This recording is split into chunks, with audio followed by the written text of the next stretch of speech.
Harka foonii kabajamtootaa fi jaallatamtoota daawwattoota OROMIA11 akkam jirtu naga jirtu isiniin jecha sagantaa tokko isiniif qabannee dhiyaannee jirra. Iddoon na duubatti argaa jirtan kun galma walgahiiti yookiin giddugala hawaasa Noorweeyti. Noorweejiyaan Community Center jedhaniin biildingiin kun yookiin manni kun galmi kun haaraya. Hawaasa Oromoo wajjin waan aadaa irratti dhimma waliin jireenyaa irratti wajjin hojjechuudhaaf hawaasa Oromoo iddoo kanatti affeeranii sagantaa irbaataa godhanii asitti argamne. Sagantaan kun hawaasni kun maal fakkaataa maal godhataa jira? Isaan irraa hawaasni Oromoodhaa maal barata waan jedhuuf isin biraan gahuudhaaf deemna. Gama keessaatti deemnee immoo qopheessitoota sagantaa kanaa wajjin turtii goona. Hanga xumura sagantaa keenyaatti nu wajjin turaa isiniin jenna. Nu faana bu'aa.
Akkuma argaa jirtan bakkitti argamnu kun waan hedduu irraa barataa jirtanii kana biratti argamu immoo dhalataa Oromoo tokko na bira jira. Sagantaa kana irratti hirmaatee jira.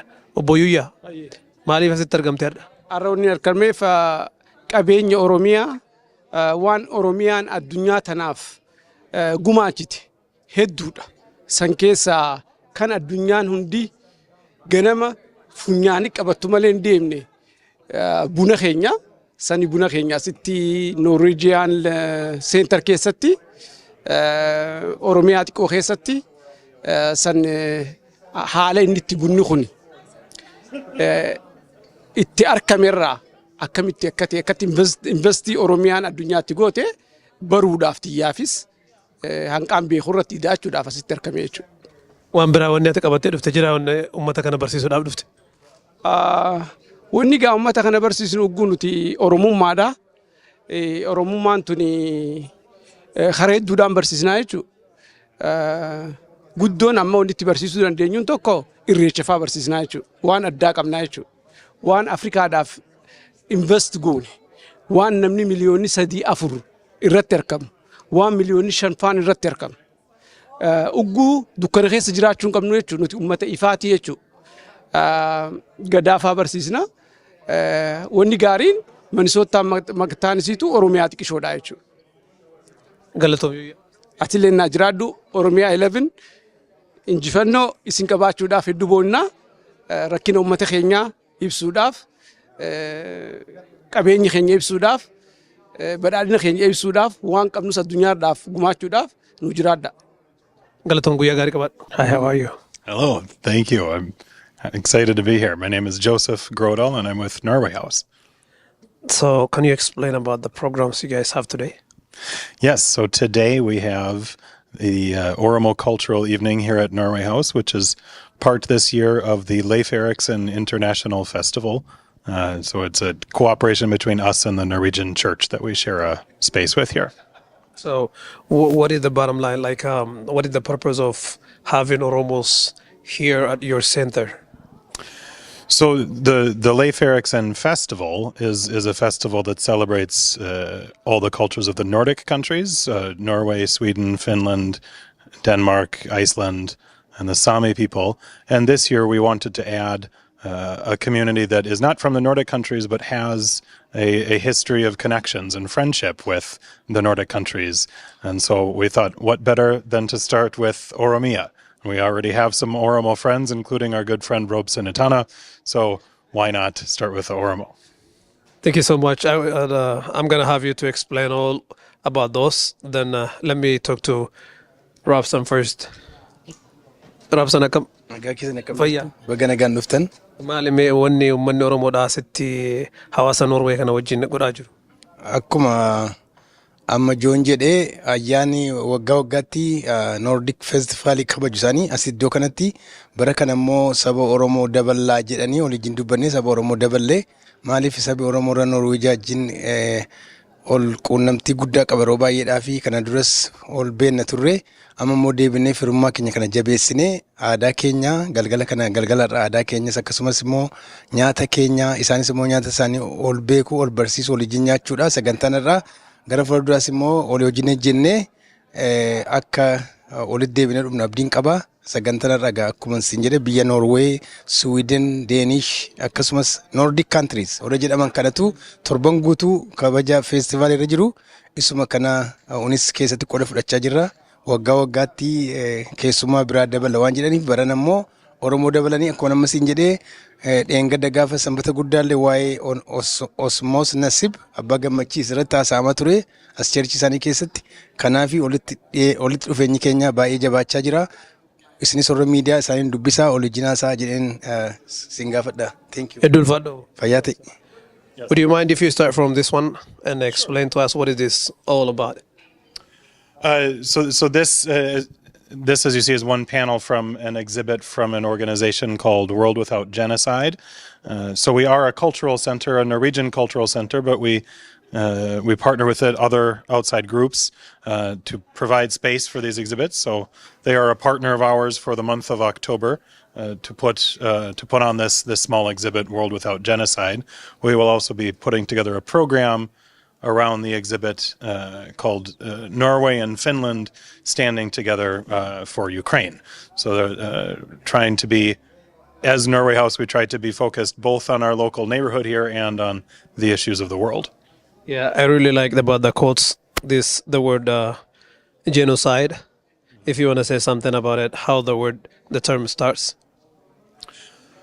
Well, I think it's, as it is defined here, the intent to destroy a whole group. I think it's really an important topic for us to be aware of, and that we hopefully never repeat. But of course, we do keep repeating it. So it's a topic and a history that's all very important for us to be aware of. So, do you have any message regarding genocide, because it's still going on around the world? Just to remember that it is still going on around the world. That it's not something that has happened in the past. It is something that keeps happening around the world, and I think that's the most important thing to remember, is that we not rest, not sit back and think that all the problems in the world are solved. That it is still happening. Let's move on to this one. And what is this about? Just highlight of what is. Yeah.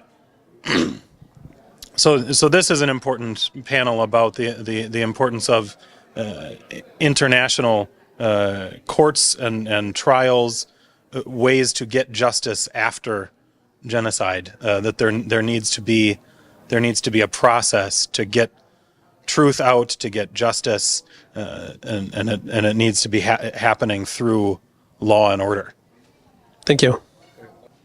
So I think this is an important panel to focus on some of the landmark cases at the International Criminal Court. Of course, you have from the Democratic Republic of Congo, and then again Darfur, and the whole idea being that we have these processes for people to stand trial for their crimes, and I think that's very important. Of course, it references here from the Nuremberg trials are really the precedent for these international trials after genocide, these were trials after World War II.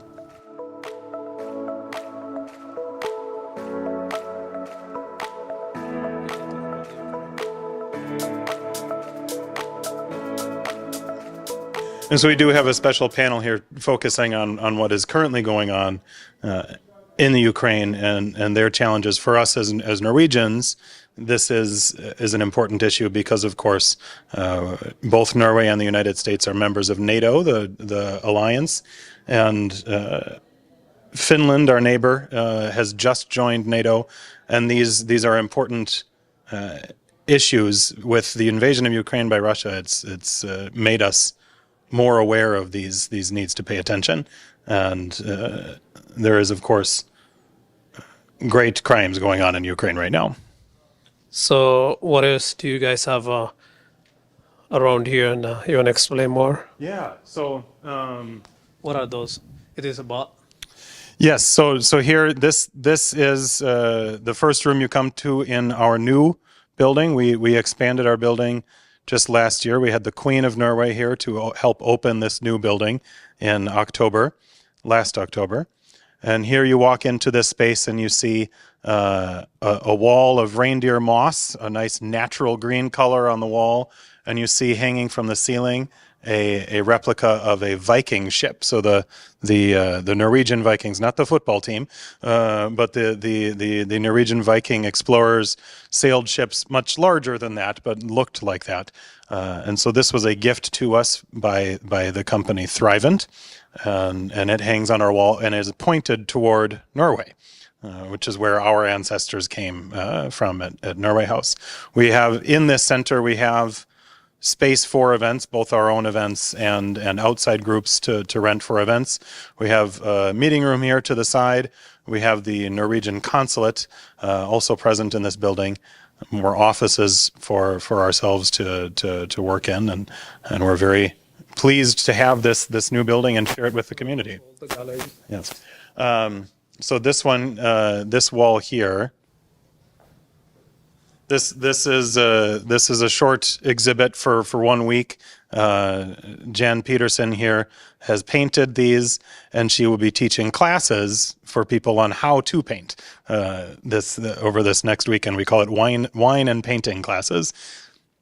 So I might even try and paint myself in her class, even though I cannot paint. What are those? Is this something remind you about where you came from? Yeah. Yes. So many of these scenes, as you see, are nature scenes from Norway. This is a town in Norway. This is, you see the fjords, the mountains, and the ocean in Norway. And this is a Viking ship, just like you saw on the front, hanging from the ceiling. We have a lot of mountains and a lot of ocean in Norway. Here is another beautiful scene. My grandmother also painted paintings like this, so I grew up seeing many paintings like this, so I very much enjoyed this painting. Are they pictures or what are they? Pictures. Welcome to Norway House. This is the main entrance to Norway House. We're always happy to have anyone stop in to visit. We have exhibits and our own programs around music and culture and business. And we have our little cafe and gift shop here, as well as an art gallery. And today, of course, we're extremely excited to be having a special exhibit with a special event with our Oromoo friends. So that is particularly exciting. We have one of our board members is Oromoo Ropesen Tanan, and he and I have worked together to bring this evening together, and we're very excited to build this friendship. We are so excited to be here too. All right, let's move on.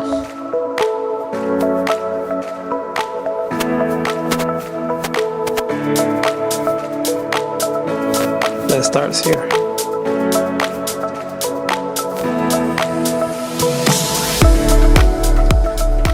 So this is also an exhibit in our gallery. This is the plein air painting, which is outdoor landscape paintings like this that you paint all in one day. And so it's a man named Jerry Anderson who runs the gift shop also here at Norway House, and he is a very gifted painter. Those all the paints are different natures, or Yes, it's all the same artist. Okay. But now in this space, in 1 month, this space will look very different. This space will be the gingerbread wonderland, and so that is our largest exhibit, our largest event of the year. Everyone who wants to, Norwegians, Oromo, anyone can make a gingerbread house, like a little house out of candy that you can bring and put on display here through December. Yep, it's this whole room. There will be over 200 little houses and structures, and then there will be a toy train that goes around, and it's a very fun place during the holidays. So if you go to our website for Norway House, then you'll be able to find out information on how you can bring in your own gingerbread house, and we always have a contest. So anyone who gets the most votes for a nice gingerbread house gets a big prize. But it's just a fun exhibit for everyone. That starts November 25th and goes through January.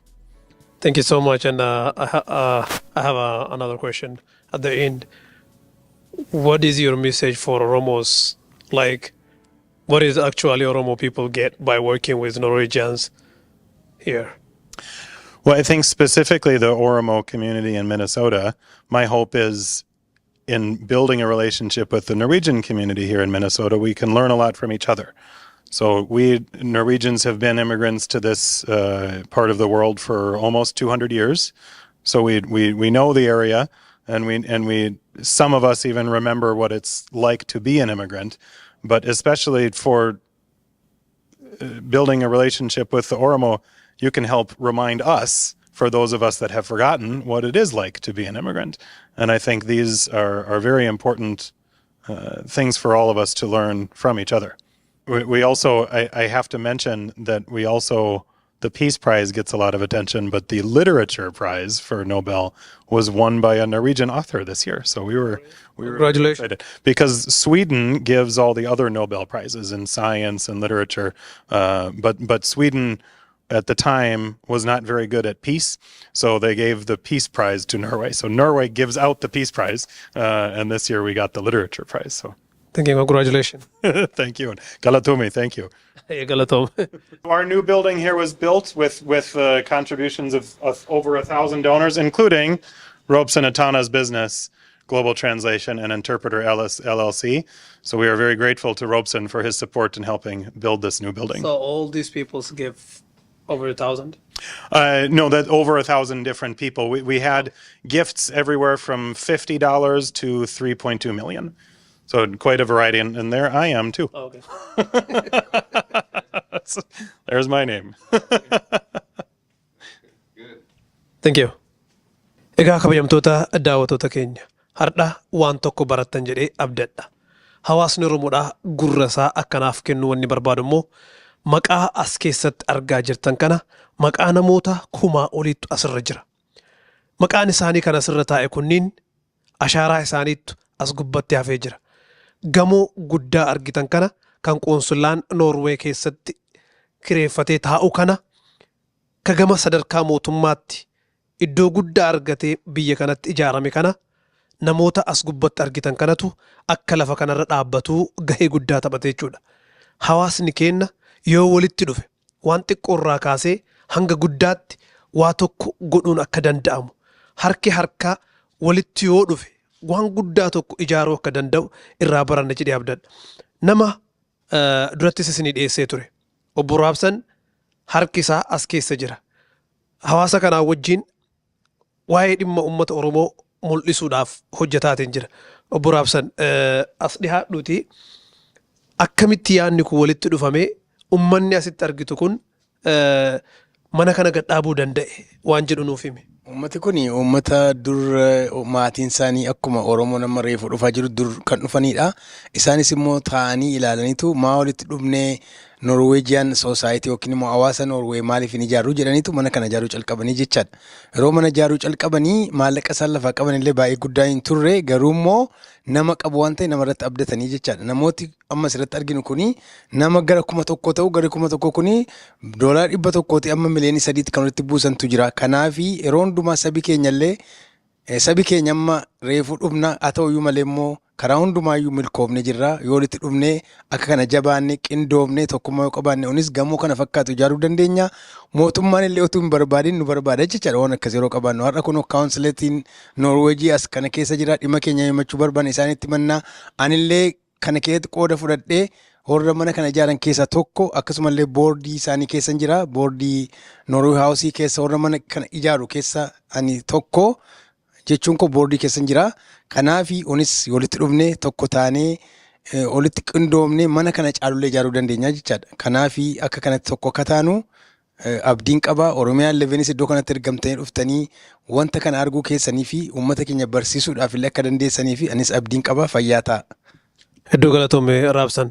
Egaa hawaasa keenya dhaamsi isiniif dabarsuu barbaannu manni akkana bareedu kun harka tokkottu ashaaraa isaa asirratti gateetiin manni kun gad dhaabbachuu danda'a jechuudha. Uummanni Oromoodhaa yoo walitti dhufe keessattuu ammaan tana harka qabnu osoo walitti finnee waan guddaa tokko ijaaruu hin dandeenya.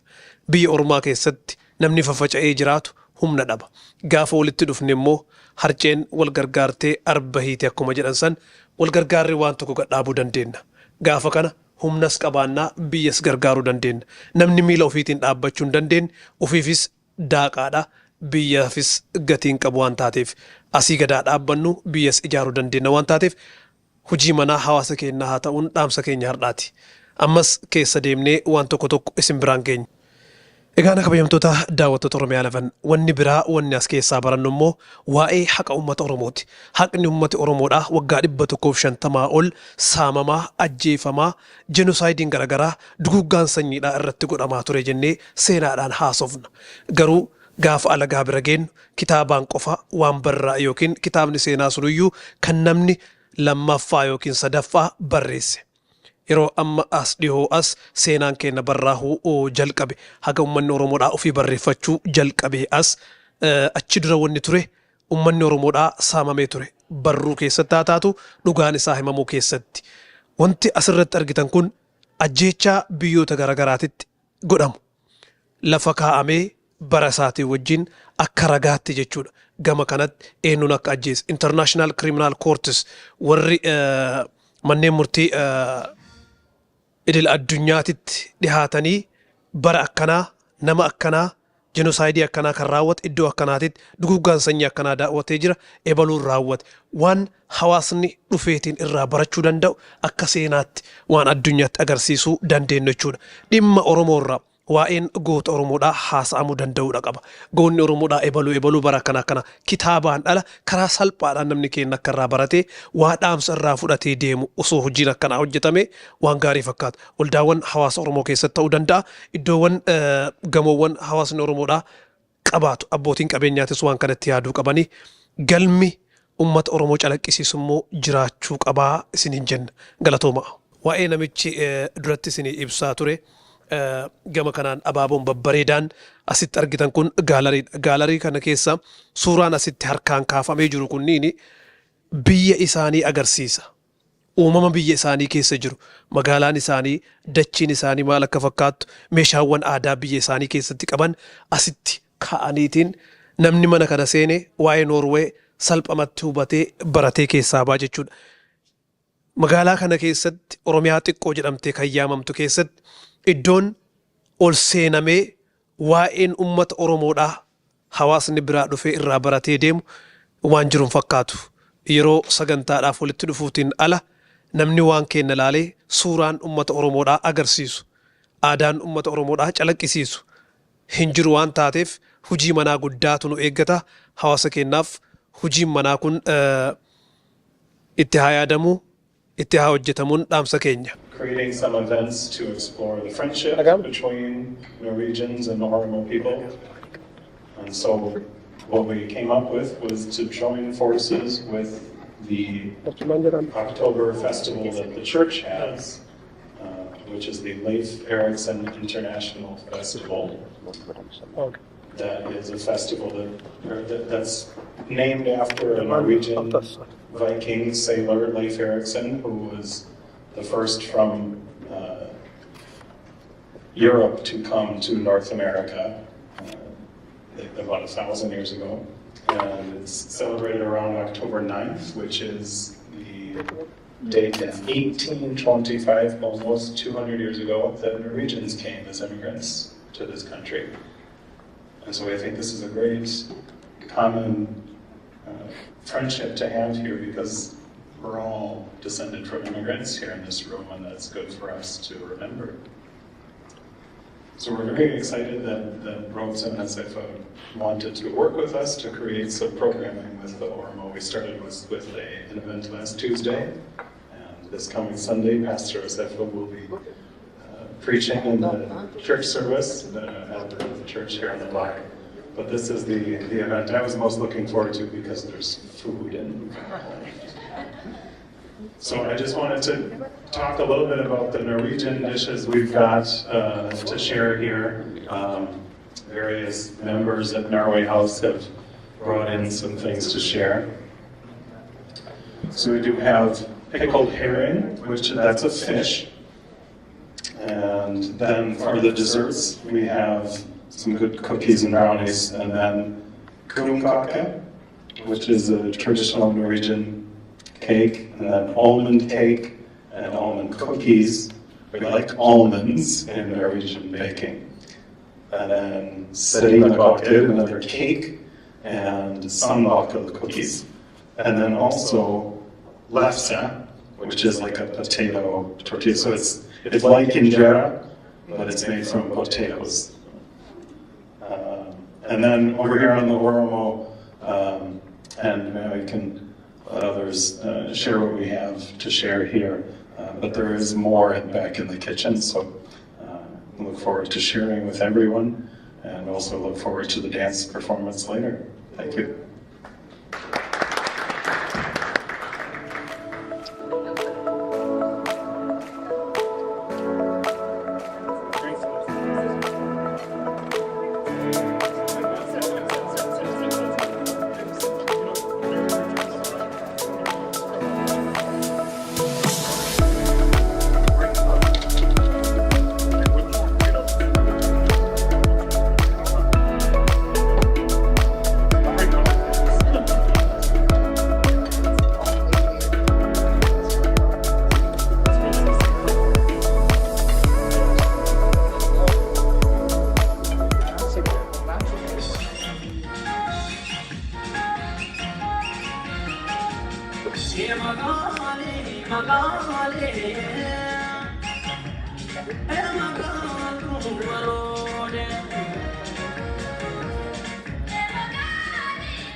daawwattoota keenya kabajamoo wanni guddaan asirraa baratan kan biraa immoo dhaamsi addaa fayyaadha. Hawaasni fayyaa hin qabne waan hedduu dhaba. Hawaasni fayyaa hin qabne humna hin qabu. Hawaasni humna hin qabne biyyaafis gumaachuu hin danda'u. Ofii isaatiifis bahee galuu hin danda'u. COVID-19 immoo hawaasa keenya garmalee miidhaa jira. Hawaasa keenya qofa osoo hin taane hawaasa addunyaa guutuu burkuteessee jira. Dinagdee addunyaa daaraa godhee jira. Ammas dhibeen kun sarji godhaa jira waan taateef lakkoofsi isaa dabalaa jira. Namoonni daguu keessa seenaa jirtan dhibeen kun ammas nu wajjin jiraataa jira waan ta'eef of hin irraanfatinaa, of eeggannoowwan barbaachisu hunda godhaan dhaamsa keenya kan fayyaati. Egaa sagantaa hawaasaa biraatiin aangoolatti deebinuuf nagaan nuuf jiraadhaa isiniin jedha. Horaa bulaa deebanaa.